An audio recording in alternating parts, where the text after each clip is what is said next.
Bon mercredi à tous. J'ai décidé de commencer cet épisode en vous montrant quelques photos de mon enfance. Jetez un coup d'œil. C'est moi, avec mon grand-père, comme c'est mignon. Je devais avoir 4 ans sur cette photo. Voici une autre photo où il y a mes 2 sœurs et moi. On dirait que j'ai 9 ans sur cette photo. Et oui, regardez cette tunique en flanelle, c'est trop beau, j'adore. Et puis cette photo date certainement du collège, je ne sais pas, mais je ne sais pas ce que je fais là, mais je porte un appareil dentaire. Il y a des barres de sneakers éparpillées sur le lit. J'aime vraiment ces friandises.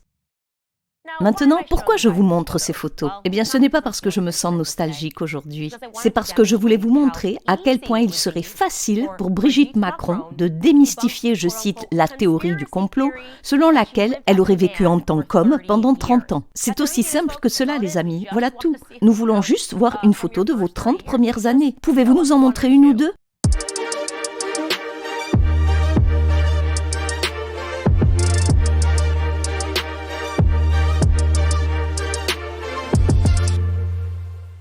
Très bien les amis, nous étions top tendance hier en France. Oui, Candace Owen en France. Une grosse affaire, j'adore. Pourquoi? Pour avoir mené une recherche fondamentale. Une enquête vraiment fondamentale sur les affirmations crédibles selon lesquelles Brigitte Macron est en fait née Jean-Michel Trogneux et a vécu pendant 30 ans en tant qu'homme avant de transitionner en femme. Et devinez quoi? Emmanuel Macron est furieux. Il est très énervé. Regardez ce titre du Daily Mail. On peut y lire « Emmanuel Macron furieux s'exprime enfin sur les affirmations selon lesquelles sa femme Brigitte est née homme. » Oh! Il est vraiment furieux. Il est tellement furieux. Que va-t-il faire? Eh bien, je lui suggère de montrer des photos des 30 premières années de la vie de sa femme. C'est aussi simple que ça. Tant de colère, tant de noms, tant d'insultes, tant d'attaques ad nominem. Aucune tentative de débunkage. Pourtant, c'est si facile. C'est vraiment si facile. Pourquoi est-ce si important? Certains se demandent pourquoi c'est important. Je veux juste vous demander de revenir en arrière. Vous êtes fou pour demander pourquoi quelque chose d'aussi énorme aurait de l'importance. Cela signifierait que la France est potentiellement dirigée par un menteur psychopathe et un pédophile. Telles seraient les implications s'il s'avérait que cette affaire est vraie. Cela signifierait également que l'ensemble de la presse française est impliquée dans la tentative de dissimulation de cet énorme mensonge. Pour quelle autre raison est-ce important? Jetez un coup d'œil à ce tweet écrit par ce ressortissant français. Il se traduit en gros par « La folie, c'est d'avoir fermé les yeux, nous les Français, en 2017. Accepter qu'un enfant vampirisé par un adulte devienne notre chef, sans même se soucier de la morale et de l'éthique, sans même reconnaître que cela est forcément une incidence psychotique sur le bonhomme. » En d'autres termes, c'est très important, parce que, comme je l'ai dit, cela signifierait que la France, très semblable à l'Amérique, n'a pas de presse. Nous n'aurions qu'une extension du gouvernement qui fait semblant de rapporter les informations. Cette fois-ci, les informations sont très crédibles, si seulement ils voulaient en parler. L'histoire ici semble incroyablement crédible. Et je pense que c'est encore plus crédible en raison du niveau incroyable du détournement qui est en cours de la presse française dans son ensemble. La presse grand public attaque. Théorie du complot, débunkage, extrême droite, transphobe, bla bla bla bla bla bla. Ces tours de magie ne fonctionnent plus. Réveillez-vous. Ça ne marche plus. Nous n'en avons plus rien à faire. Les habitants de tous ces pays en ont assez d'être régulièrement traités de tous les noms alors que vous n'avez aucune preuve du contraire. Et peut-être que la raison pour laquelle des gens comme moi existent et ont une tribune, c'est parce que vous avez menti sur absolument tout. Vous ne cessez de vous faire prendre en flagrant délit de mensonge. Par exemple, le Covid. Nous avons dénoncé cette fraude dès le début. Désormais, tout le monde admet que peut-être on s'est trompé. Non, non, non. Vous avez toujours su que vous vous trompiez. Vous avez testé le pouvoir dont vous disposiez au niveau international en ce qui concerne le Covid. Forcez les gens à se conformer à des absurdités. Aussi avec BLM, je me suis immédiatement demandé où allait tout cet argent. Puis j'ai révélé qu'il s'agissait d'une fraude dans un documentaire entier. Donald Trump, oh, il est comme Adolf Hitler. C'est un mensonge. La Russie, l'Ukraine, l'ordinateur portable de Hunter Biden. Vous n'arrêtez pas de mentir. Ce que j'ai à faire est en fait très simple et très amusant. Mon travail est en fait si facile. Tout ce que j'ai à faire, c'est de ne pas mentir et de ne pas tromper le public. J'essaie de répondre à leurs questions. Récapitulons brièvement ces affirmations. Et si vous ne savez pas de quoi nous parlons, retournez au début et regardez l'épisode de lundi. Il a déjà été visionné plus d'1 million de fois. Les gens du monde entier sont attentifs car, comme je l'ai dit, les mensonges racontés dans la presse en ce moment sont absolument insensés.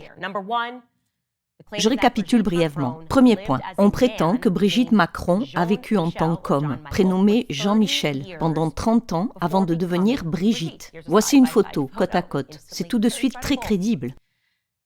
Deuxième point, Brigitte Macron affirme que non, Jean-Michel est son frère. Le problème, c'est que son frère a disparu.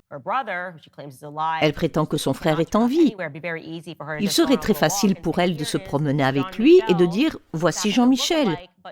Il se trouve que nous nous ressemblons, mais non, Brigitte Macron refuse de le faire. Et puis en termes de données généalogiques, les gens sont sur Internet et cherchent. Ce qu'ils ont révélé, c'est qu'une personne nommée Jean-Michel a existé pendant une 30aine d'années, puis a cessé d'exister. Et tout à coup, Brigitte Macron est arrivée et a existé. Donc oui, c'est problématique. Troisième point, il n'existe aucune photo de Brigitte Macron au cours des 30 premières années de sa vie. C'est le point le plus important. Encore une fois, comme je l'ai démontré, il est très facile de montrer des photos de votre vie durant vos 30 premières années. En fait, c'est le contraire qui se produit. À un moment, la presse a essayé de faire passer une photo en noir et blanc de sa fille et a dit « Voilà Brigitte ». Une tentative désespérée de prétendre que Brigitte a existé en tant qu'enfant. Voici une photo côte à côte. Il s'agit manifestement de Tiphaine sur cette photo. Tiphaine est le nom de sa fille. C'est donc bizarre. Et c'est tellement bizarre qu'ils appellent la police, menacent les gens qui couvrent l'histoire. C'est vraiment bizarre. Quatrième point, la presse internationale n'a pas pu localiser son prétendu ex-mari avec lequel elle aurait eu 3 enfants. Et ce n'est pas rien. Lorsqu'Emmanuel Macron est devenu président, la presse internationale, qui n'essayait pas d'élaborer une théorie de complot, s'est contentée de dire « C'est bizarre, nous n'avons pas trouvé son ex-mari ». Et ce qui est peut-être encore plus bizarre, c'est qu'ils ont également essayé de faire passer une fausse photo de lui pour une preuve de son existence. Voici la photo de lui qui a été diffusée. Il s'agit en fait d'une photo de la faculté de l'école où Brigitte enseignait, à la Providence. L'homme sur cette photo s'appelle Claude Hugo, un collègue enseignant. Mais que se passe-t-il donc? Ce qui nous amène au 5e point. Si ces affirmations sont vraies, elles devraient faire l'objet d'une enquête. Cela signifierait que Brigitte Macron est en fait âgée de 78 ans, soit 8 ans de plus que ce qu'elle prétend. Ce que confirment d'ailleurs les diverses interviews accordées au cours des années, où Brigitte semble toujours oublier l'âge qu'elle est censée avoir. Par exemple, comme nous l'avons évoqué, elle a déclaré de manière peu plausible qu'elle vivait aux États-Unis lors de l'alunissage de 1969. Sauf que cela aurait fait de Brigitte une jeune fille de 16 ans. Elle a dit qu'elle vivait seule lors de l'alunissage. Non, les jeunes de 16 ans ne sont pas autorisés à vivre seuls aux États-Unis. Mais si elle avait 8 ans de plus, si Brigitte avait 24 ans, elle aurait très bien pu vivre seule. Aujourd'hui, nous allons nous pencher sur quelque chose que les gens ne comprennent pas très bien. Je veux donc que ce soit clair pour vous.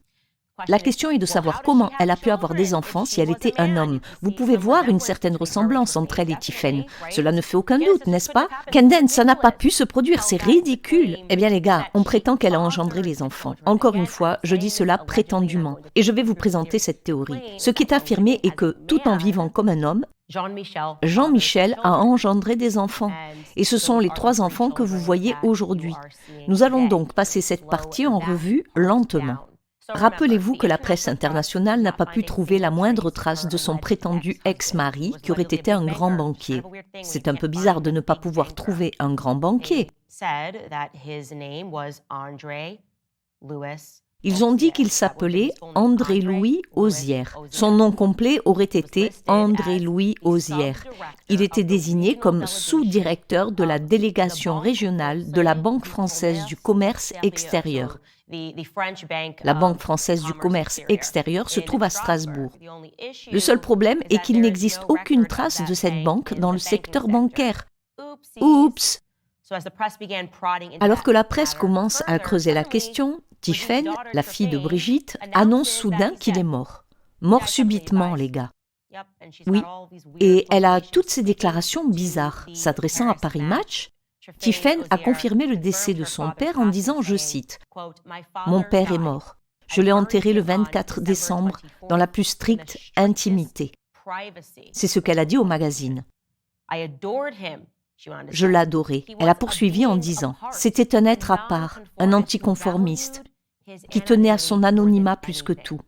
Il faut le respecter. » C'est une façon intéressante de présenter les choses, comme si l'on disait en substance « Stop, il voulait être discret, ne fouillez rien, vous devez respecter cet homme mort, mon père. » Alors oui, c'est très triste si votre père est mort. C'est juste que je trouve que ces derniers mots étranges ressemblent en quelque sorte à une menace, à un avertissement de ne pas chercher plus loin. Le seul problème de cette déclaration est qu'elle s'est apparemment trompée de date. Les archives publiques révèlent qu'il est mort le 24 décembre. Mais rappelez-vous, elle a dit qu'elle l'avait enterré le 24 décembre. Les registres indiquent qu'il est mort à cette date et qu'il a ensuite été incinéré le 28 décembre.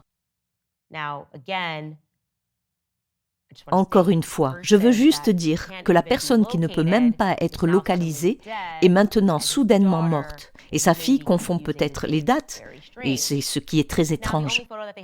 La seule photo qu'ils aient jamais présentée du prétendu mariage entre Brigitte, devenue Brigitte Macron, et son premier mari, apparemment inexistant, est celle-ci. Vous avez peut-être pu voir cette photo circuler, mais cette photo a été débunkée. Il a été prouvé qu'ils l'ont agrandie. Il s'agit en fait d'une photo d'un homme nommé Jean-Louis Auzière, avec sa première femme, Susan Spray.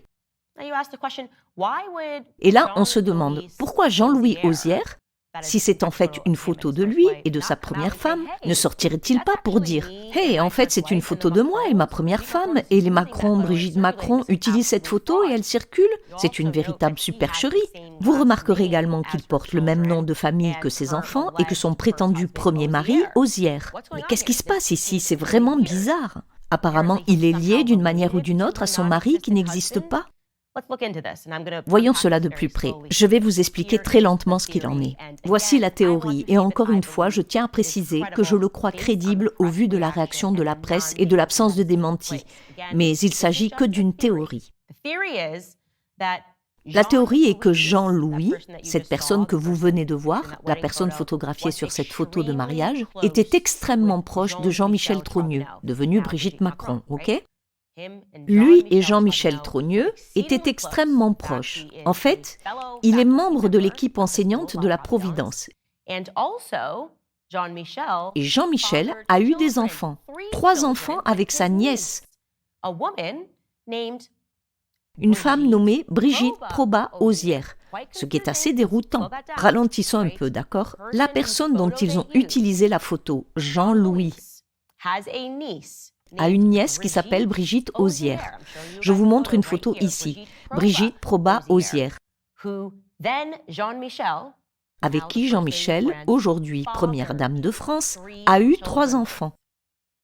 Alors quand Jean-Michel a décidé de faire une transition, après avoir eu ses 3 enfants avec cette nièce, Jean-Louis a aidé son ami, parce qu'il faisait partie de la famille. Le père des enfants de la nièce, essentiellement de la famille, il a dit « Je vais vous aider dans cette transition ». Et comment a-t-il aidé son ami? Eh bien, Jean-Louis aurait des liens très étroits avec les services secrets français. Cela a donc rendu les choses très faciles, ou du moins plus faciles. Ce qu'ils ont fait ici est presque un tour de passe-passe. Brigitte Proba Auzière, sa nièce et la mère des enfants de Jean-Michel Trogneux existaient déjà, n'est-ce pas? Brigitte existait déjà. Ce qu'ils ont donc fait, c'est qu'ils ont transitionné Jean-Michel avec le même nom. Ils ont fait de Jean-Michel Brigitte parce que c'est plus confus. Ils ont ensuite créé un faux mari, André et Louis, qui n'a jamais existé. Du moins, d'après les archives publiques, il est très difficile de trouver cet homme. Encore une fois, c'était un tour de passe-passe parfait, parce que maintenant, ils se disent « Brigitte Auzière existe ou a existé ». Non, en fait, c'est une nièce. Il a aidé son ami. Et l'histoire devient plus sombre et encore plus tordue. Encore une fois, les gars, je vous guide lentement à travers tout cela, parce qu'ils ont voulu que cela soit confus. Nous ne découvrons pas tout, parce que personnellement, il faut que vous le sachiez en France, personnellement, j'aime les défis. J'adore quand les médias se lancent à corps perdu et commencent à utiliser des mots comme théorie du complot, fou et extrême droite, parce que c'est ce qu'ils font depuis des années et que les gens s'en rendent compte. Comme je je l'ai dit, le tour de magie ne fonctionne plus. Nous vous demandons de faire une chose très simple. Montrez-nous les photos des 30 années. Si nous sommes si fous et si conspirationnistes, s'il vous plaît, montrez-nous les photos de la jeunesse de Brigitte Macron. Ce serait si simple. En fait, il est insensé que Macron, le furieux, ne le fasse pas. Il est insensé que la presse s'efforce de protéger ce récit. Il est tellement évident qu'il est suspicieux de ne pas faire quelque chose d'aussi basique et d'aussi facile qui dissuaderait toutes les rumeurs. Et devinez quoi maintenant? Ce n'est pas seulement une histoire énorme qui se passe en France, c'est une histoire énorme qui se passe en Amérique. Il y a plusieurs journalistes qui prévoient de faire de grandes révélations sur cette affaire. Vous êtes donc avertis, les médias français. Je ne voudrais pas être dans le camp du mal, dans le camp du mensonge. Mais qui suis-je pour vous dire ce que vous devez faire? C'est tout ce que j'ai à dire à ce sujet.